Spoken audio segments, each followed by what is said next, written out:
Hi, I'm Zach Bumgarner. My Where Now project is about the Battle of Attu Island. On June 7, 1942, exactly 6 months after the Japanese attack on Pearl Harbor, Hawaii, the Japanese Northern Army invaded and occupied Attu Island. Attu Island is about 1,200 miles away from Alaska. The attack on Attu Island and her sister island Kiska was to divert the U.S. Pacific Fleet away from Midway Island, as well as securing the home island of Japan in Hokkaido and the Kuril Islands.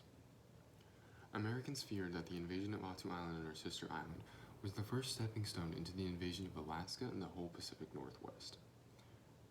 Due to Pearl Harbor and the U.S. isolationism at the time, the U.S. Navy or Army could not react in the speed needed to defend the islands.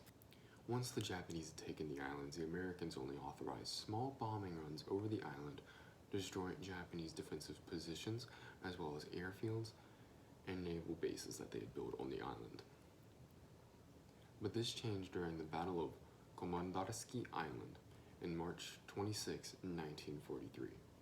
The U.S. Pacific Fleet was able to secure the sea for an amphibious assault after beating the Japanese Navy in a battle.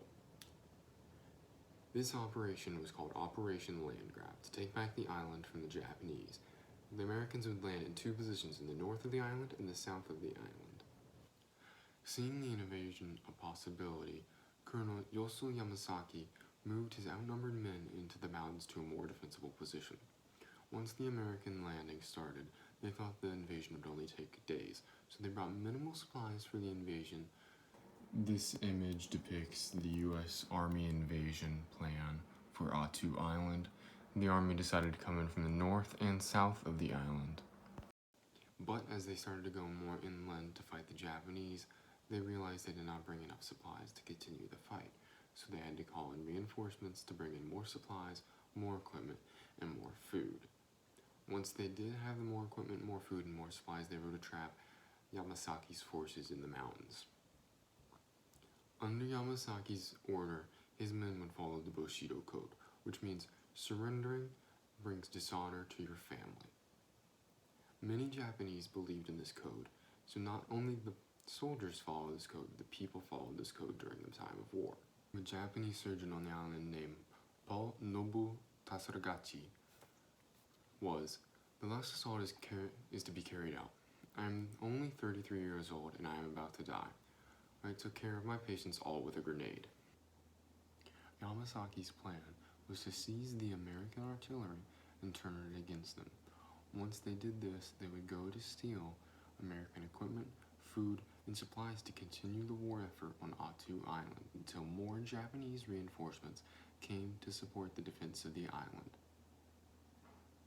On dawn of May 29th, Yamasaki's men charged the American position in one of the most largest banzai charges in the Pacific War. Once they broke the American lines, they kept pushing. Brutal hand-to-hand combat ensued. If the Japanese did not die in the initial push, they would rather die than be captured, so they committed suicide via hand grenade. The Japanese had stationed about 2,500 men on the island of Attu. Once the banzai charge commenced, about 2,000 were killed in the banzai charge. 30 were captured by the Americans and were sent off to POW camps. The rest committed suicide via hand grenade during the combat. Only 1,000 Americans were killed during the reclaiming of Attu Island. 3 months after the recapture of Attu Islands, the Americans assaulted her sister island, Kiska, to find the Japanese had already fled the island 3 weeks prior to the invasion of Kiska. Attu Island, or sister island, is very significant because many believed that once the Japanese had taken it, they would launch an invasion of Alaska and the entire Pacific Northwest, as well as housed air bases for the Japanese long-range bombers to now target Americans. Over time, the significance of Attu Island faded. Once Japan surrendered in 1945, a new threat emerged in Europe in the East.